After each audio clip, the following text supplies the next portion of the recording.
Y regresamos a Seguros y Finanzas por Radio Isla 1320 y nos encontramos con el ingeniero José Pepe Izquierdo Encarnación, quien fue uno de los panelistas en lo que es el simposio de huracanes del Colegio de Ingenieros y Agrimensores que se realizó el viernes, y él estuvo hablando acerca del estado de las estructuras de madera en Puerto Rico y mirando hacia la temporada de huracanes, que estamos en plena temporada de huracanes, ya estamos en agosto, gente, hay que prepararse. Pues él estuvo hablando acerca de cómo hacemos las viviendas resistentes a huracanes. Vamos a estar hablando con él sobre este tema. ¿Cómo está usted, ingeniero? Estamos muy bien, gracias a Dios. Estamos muy complacidos con el éxito que tuvo el simposio. Vinieron más de 125 personas. Excelente. Y trajimos speakers de afuera, puertorriqueños, pero trajimos y locales, y se cubrió muchos temas importantes sobre los huracanes. Denos un pequeño resumen de lo que estuvo presentando usted en el tema de lo que son las estructuras de madera en Puerto Rico. El tema importante, y ahí el último conferencista, el doctor Ali Zafar de la Universidad de Mayagüez, que lleva 36 años de profesor allá. Lo importante es romper el mito de que las casas, si son de madera, son malas y no aguantan terremotos. El problema es las casas mal construidas. Una casa de madera construida adecuadamente va a resistir los huracanes, ¿verdad? Entonces, lo que yo hice fue hacer primero una presentación de mi experiencia, porque yo he participado de varios huracanes en recuperación, ¿no? De distintos tipos de construcciones de madera que hay en Puerto Rico, desde las construcciones de la época española, que hay muchas zonas de madera todavía en los pueblos, y cómo se reparan y fortalecen ese tipo de casas. Luego pasé a las casas de madera que se construyeron a principios del siglo XX. Hubo mucha construcción, diseño importado de Estados Unidos, ¿verdad? Desde las grandes construcciones en el sur, en las plantaciones, y en toda la isla, la Casa Palismato en Guayama, etcétera. Les enseñé la casa de Muñoz Rivera, que se reparó en los años 90 y el huracán María no le hizo absolutamente nada.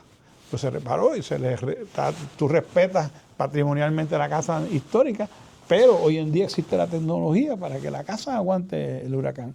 Y entonces les hablé de una publicación de FEMA, el P208, que te lleva los pasos bien digeridos, bien sencillos, para tú asegurarte de que la casa resista un huracán.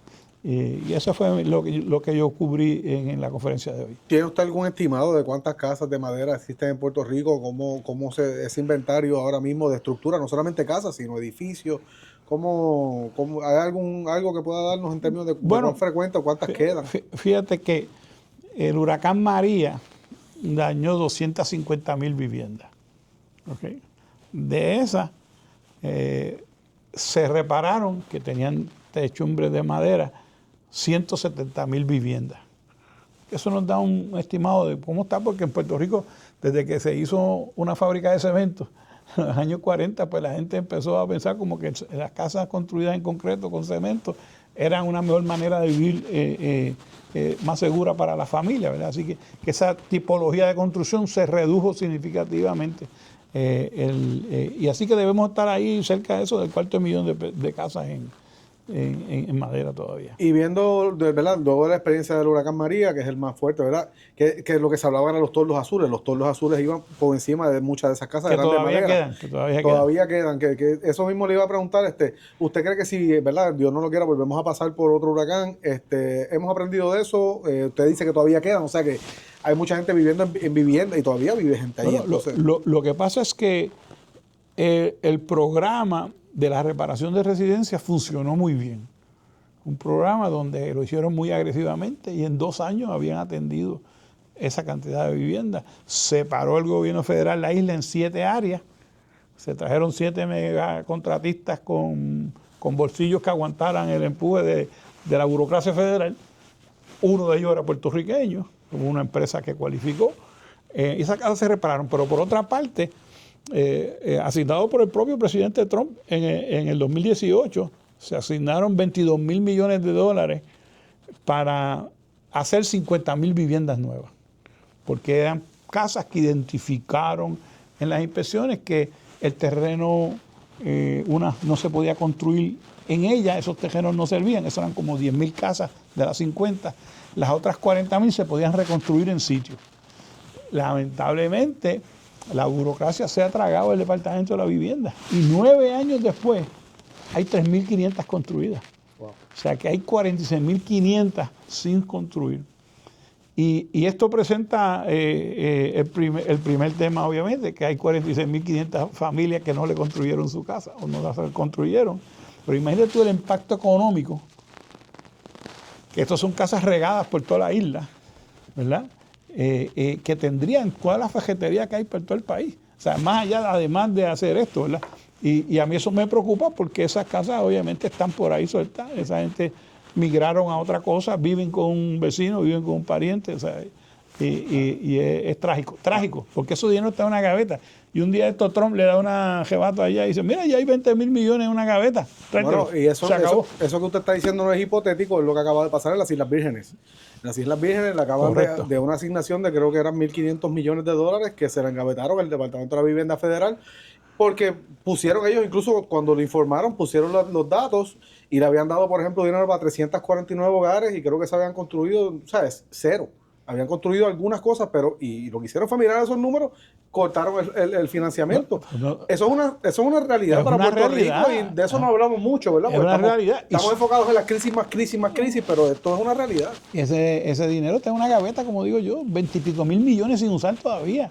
46.500 familias esperando por sus casas nuevas. Esa fue la promesa principal por la cual tenemos, y verdad, no vamos a entrar al tema político, pero esa era la idea, que se hizo un cambio de administración porque el dinero iba a correr. Y todavía entonces estamos nosotros esperando. En el Colegio de Ingenieros llevamos fastidiando con esas 50.000 casas, porque nos parece que es una inyección económica tremenda, más allá de la justicia social, que es lo que debe ser prioridad para todo esto, a esas familias, pero es un dinero que pone la economía aquí a correr en cantidad. Sí, que es la famosa fecha, la famosa cifra que oímos de que la rehabilitación y la reconstrucción, y hay que ponerlo a correr para que sea realidad. Eso es correcto. Entonces, ingeniero, las personas que nos puedan estar escuchando que viven en una casa de madera, ¿verdad? ¿Qué tipo de consejo le puede dar en esta temporada de huracanes que puedan estar observando señales dentro de su hogar de que hay que tomar algunas medidas o que alguien, ¿verdad?, cualificado debe mirar su infraestructura para tomar decisiones? El Colegio de Ingenieros post huracán Hugo, con fondos de FEMA, trabajamos un manual, un grupo de ingenieros, yo participé en ese momento, en la Escuela de Arquitectura de la Universidad de Puerto Rico, hizo los dibujos, y ese manual enseña cómo debe estar construida la casa. La clave para los que nos escuchan, es que todo esté conectado con placas de metal. Esas placas antes eran más difíciles de conseguir, hoy en día las venden en todas las ferreterías. Tiene que estar agarrado los largueros de techo a las vigas principales. Tiene que estar los largueros de techo agarrados a las columnas. El piso tiene que estar agarrado a los zocos, como dicen en el campo, porque tú tienes que, cuando chupa arriba el viento, todo tiene que estar agarrado de la mano unos con los otros. Una de esas piezas que no esté, un pedacito, una esquina que no esté amarrada, por ahí entra el viento, abre la casa y perdimos el hogar. En su experiencia, ¿vio usted que las casas quizás de madera más modernas aguantaron menos que quizás casas más antiguas? ¿O cómo ve usted eso? Fíjate, en la industria de casas de madera, aquí había una renuencia tremenda de la banca financiar casas de madera. Y hace como 25 o 30 años, no sé si usted se acuerda, los anuncios, no me recuerdo qué marca de casa era, pero eran las casas Mi Rosita. Decían este anuncio, le quiero hacer una casa Rosita, y de ahí que viene eso. Y lograron que estas casas se financiaran por préstamos personales. Y mi experiencia con todo lo que vi cuando el huracán María y el huracán Georges, ¿verdad? Porque esas casas de Mi Rosita son antes de eso. Del 98 que fue Georges. Que fue Georges. Esas casas aguantaron muy bien. Yo enseñé precisamente en el seminario una casa típica, que hay uno de los distribuidores de casas, que esas casas son preciosas y han resultado, están por toda la isla y en Vieques y Culebra y resistieron muy bien. Pero yo fui a ver una en Calle que se lo llevó todo. Y yo me bajé, yo quiero ver por qué esta se fue. Y es que los conectores que vienen para que se los pusieran no se los habían puesto. Estaban escasos. Entonces esa casa, como tragedia, tenía un ranchón viejo, bien conectado, con los cables esos que le ponen por el techo, y no se lo llevó María y la casa nueva se la llevó porque estaba mal montada, ¿no?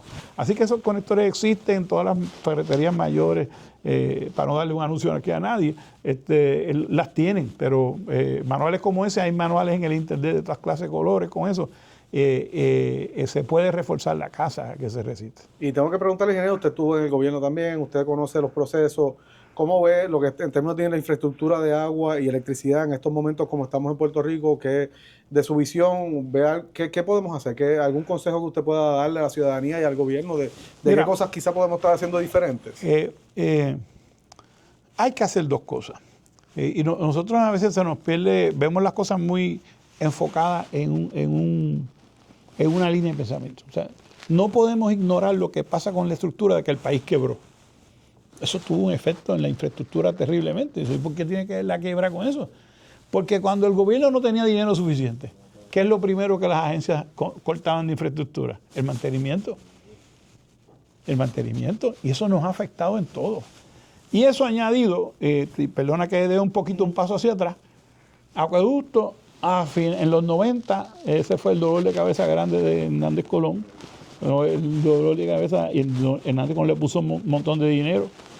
Rosselló puso, González hizo el Immediate Action Program, que le metieron casi 1.000 millones a través de AFI a la infraestructura de acueducto, y llegaron a la conclusión que había que privatizar acueducto. Y Rosselló González privatizó acueducto. Fracasó. Como sondeo que no duró. No. Entonces, pues, yo firmé el contrato con la compañía de aguas como presidente de la Junta de Acueductos en la administración de Sila Calderón, y renunciaron al año del contrato. No pudieron bregar con acueductos. Entonces, eso nos quedaba con que Puerto Rico no tenía una alterna. Había que administrarlo, pero bien administrado.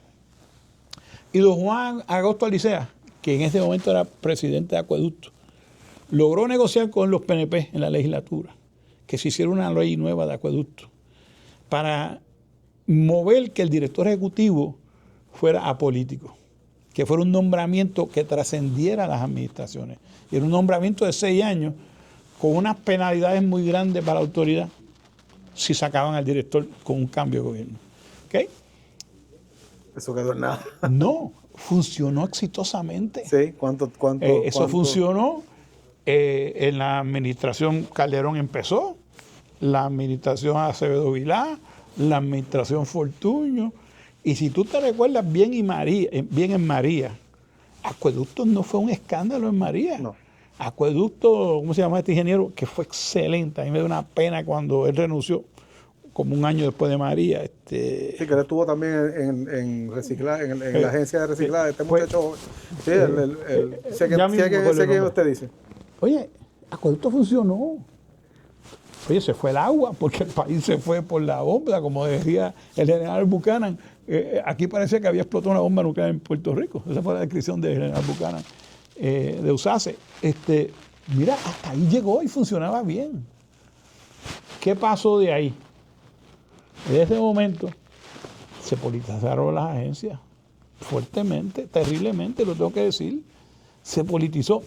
Aquí en Puerto Rico las agencias funcionaban cuando don Sergio Cuevas Bustamante hizo acueducto, cuando don Antonio Luchetti hizo energía eléctrica, cuando Sánchez Vilella y don Antonio Filari, no era Antonio, ya no me acuerdo del apellido, que fueron los primeros directores de obras públicas, que después llegó a Cajetera. Es que había una obsesión con preparar técnicos. Y cada división tenía un jefe y un subjefe. ¿Por qué? El jefe era un tipo con canas y calvo, así como yo ya, y había un subdirector 20 años menor. ¿Para qué? Para que hubiera un tipo que está preparando. Para que la cultura corporativa siguiera también, la memoria colectiva. Porque el país necesita una infraestructura de continuo, no por ratitos, ¿verdad? Y lamentablemente con las ventanas, los recortes de presupuesto, empezaron a eliminar las plazas de subdirector. Ya eso no existen en las oficinas. Pues en Cajetera había director de diseño, director de puente, director de construcción. Todo eso tenían subdirectores. Ya eso no existe. Y yo creo que la combinación de la continuidad técnica de la agencia con la ausencia de dinero para el mantenimiento es donde nos han traído donde estamos. Wow. Entonces hay que entender que hoy en día hay aquí infraestructura construida en cantidad. Pero es que tiene que estar funcionando la infraestructura. Mira, nosotros no hemos acabado de reconstruir lo de María. ¿Dónde está la nueva red de distribución eléctrica?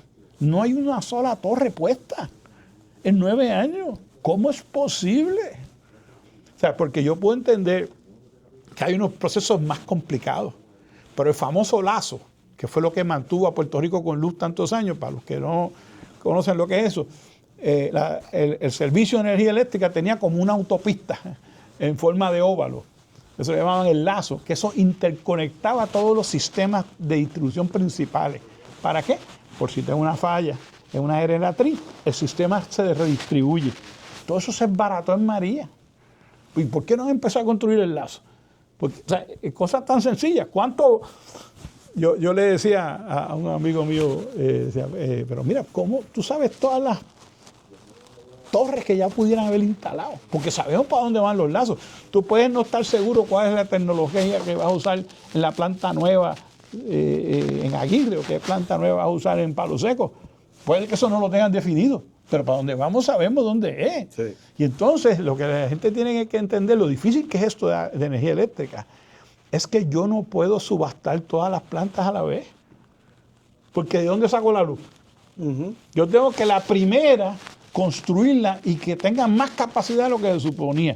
¿Para qué? Para que cuando desconecte la segunda, esa esté funcionando y me tape el hoyo. Bueno, que se supone que era lo del gas natural, que iba a ser un mecanismo de transición, y nos hemos convertido en que eso va a ser lo permanente. Así que no se ha hecho ese cambio. Que mi recomendación es despolitizar las agencias de infraestructura y tienen que haber políticos. O sea, yo era secretario de Obras Públicas, presidí 7 juntas y obviamente le respondía a una gobernadora, pero la política llegaba hasta mi escritorio. Sí. De mire que hay que atender al alcalde Cuamo que pidió esto. Lo digo porque es mi amigo y un gran alcalde. O hay que atender, como atendí muchas veces, al alcalde de Guaynabo, o sea, para decirle dos partidos. Pero una cosa es atender el sistema político, porque existe, no podemos vivir en un país al lado. Pero los técnicos tienen que sobrevivir las administraciones públicas. Una cosa es la función de la elección pública de los partidos, que como una democracia tienen que existir, y lo otro es el funcionamiento de la infraestructura. Ingeniero, en términos del acto, estamos en un programa de seguros y finanzas. Para la industria de seguros, ¿cómo ha visto la evolución, ¿verdad? Y luego del huracán María, en términos de cómo la industria de seguros influye en cómo estamos construyendo en Puerto Rico y cómo estamos manejando la infraestructura? Pues mira, la Cámara de Comercio ha estado haciendo unos foros organizados por doña Edna Vázquez Bonet. Colapsan los condominios, y eso ha creado mucho interés. Yo he participado. Sí, hemos cubierto esos foros y son muy buenos. Pero a mí, yo me siento complacido, fíjate, con algo que no hubiera esperado: la banca. La banca ha obligado a los desarrolladores. Usted va a redesarrollar un edificio en Atorrey, dame los estudios estructurales del edificio antes de yo darte un centavo. Y eso es tremendo para el país, porque cada edificio que se está invirtiendo nuevo es un edificio resiliente, que no vamos a tener problema con él en el próximo evento. Así que mi agradecimiento a la industria bancaria. Obviamente la industria bancaria perdió dinero en el sur, en varios condominios que quedaron inservibles luego del terremoto del 2020, que habían pues 150 hipotecas en un condominio, en la otra, y todas esas hipotecas se fueron por la borda, ¿no? Y yo creo que la otra cara de la moneda de la industria de seguros es que ellos se han dado la importancia de los niveles de reaseguro, que son muy importantes. No voy a mencionar el nombre, pero 2 de las compañías más grandes fueron subsidiadas por compañías paralelas de ellas porque no les daba. No había manera de cubrir el riesgo expuesto que tenían, ¿verdad? Eso es importante, y las asociaciones de los condominios, las juntas, pues han cobrado conciencia de que ya no es un issue. Si tú ves el caso de los Champlain Towers en Miami, sí, exacto, en términos de seguro, eso es un desastre. Bueno, el caso era tan desastroso que en un año transaron el caso, ¿sabes? Porque todo el mundo tenía la culpa. ¿Y qué quiero decir con esto? Eso fue Surfside. Allí en Surfside, pero se llamaban los Champlain Towers. Hacen la inspección periódica que manda el código a los 40 años. El ingeniero encuentra una serie de defectos, grietas, cosas. Estiman que vale 7 millones, los dueños dijeron, eso es muy caro. Y durante 3 años consecutivos votaron que no iban a arreglar el edificio. O sea, en mi opinión, lamento a los familiares de los que iban allí, fue un suicidio colectivo. Entonces, ¿qué pasa? El gobierno se supone que le hubiera forzado a hacer la reparación, porque eso es parte del código y eso no ocurrió. No ocurrió por el county, no ocurrió por la ciudad, y eso fue terrible. Y lo que pasa es que yo presido el Comité Asesor de la Seguridad Nacional en la Construcción de Estados Unidos para el National Institute of Standard and Technology. Y ese informe lo preparamos nosotros. Digo, yo soy presidente de la Junta Asesora, pero el NIST fue el que preparó ese informe, que ya salió público, los hallazgos. La compañía de seguridad no sabía dónde se prendía la alarma. O sea, cosas tan básicas. El condominio 3 semanas antes había empezado a agrietársele cosas. Se empezaron a agrietar unas jardineras. Sí, la gente lo estaba viendo. En el área como en Santo Domingo, como lo que pasó en Jet Set. La gente, los mismos empleados lo habían denunciado. Oye, los sliding doors de los apartamentos frente a la piscina dejaron de abrir. Que ya es una señal de que son un montón de señales. Aprendimos de eso en Puerto Rico. ¿Usted cree que estamos listos y con esto vamos cerrando? Claro. Un mensaje que le pueda dar a la ciudadanía en ese sentido. ¿Qué lecciones tenemos que todavía implementar? Yo creo que a nivel individual, ¿verdad? Colectivo, yo les digo, las agencias de emergencia de los municipios y el Estado, ¿verdad?, han tratado de superar la crisis que pasó en María. Y yo lo sé, me consta, porque he oído conferencias de distintos municipios, de la agencia estatal de manejo de emergencia. Están preparados en su plan, pero ellos llegan hasta donde pueda llegar la salvación es individual. La respuesta del resto de las agencias, ¿verdad? ¿Y qué quiero decir con esto? Van a estar preparados, lo van a hacer, pero usted como individuo, usted es dueño de una compañía, ¿verdad? Nosotros en Puerto Rico aprendimos mucho del huracán Hugo. Hugo nada más nos pellizcó en el este, y era categoría 3. ¿Qué pasó?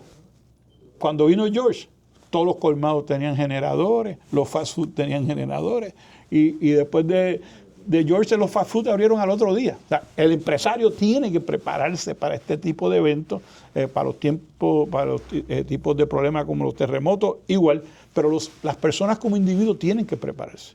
Si su casa tiene grietas, si es de madera, cheque que tiene los clips. Si tiene grietas, busque a un ingeniero que le evalúe las grietas. Si vive un condominio, las asociaciones del condominio tienen que ser estrictas. Y yo sé que se vota por mayoría, porque todo el mundo tiene el mismo derecho. Pero entre abogados, administradores, CPA, no necesariamente ese es el mejor juicio para tomar una decisión. Yo no voy a decir el nombre, pero yo un condominio que fui a hacerles los estimados del huracán María de daño, observé que las columnas del sótano estaban corroídas. Entonces lo pongo en mi reporte. Mire, yo no estoy aquí, esto no es un daño del huracán María, pero esto tienen que arreglarlo, no lo pueden dejar así.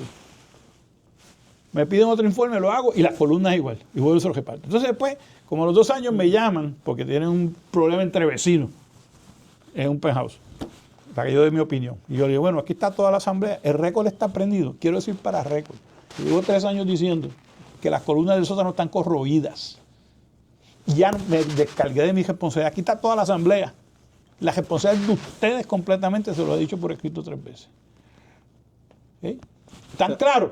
Pues déjenme explicarle el tema que hay en el penthouse. Entonces, a los 2 meses me mandaron una foto. Mire, ya estamos reparando las columnas. No, hay que tener la urgencia. Así que ese llamado a las juntas de condóminos tienen que ser celosos y responsables con su condominio. Pues muchas gracias, ingeniero. Le agradecemos su tiempo la tarde de hoy y lo felicitamos por esa ponencia. Amigos, con esto acabamos el programa de hoy de Seguros y Finanzas. Nos vemos el próximo lunes aquí por Radio Isla 1320.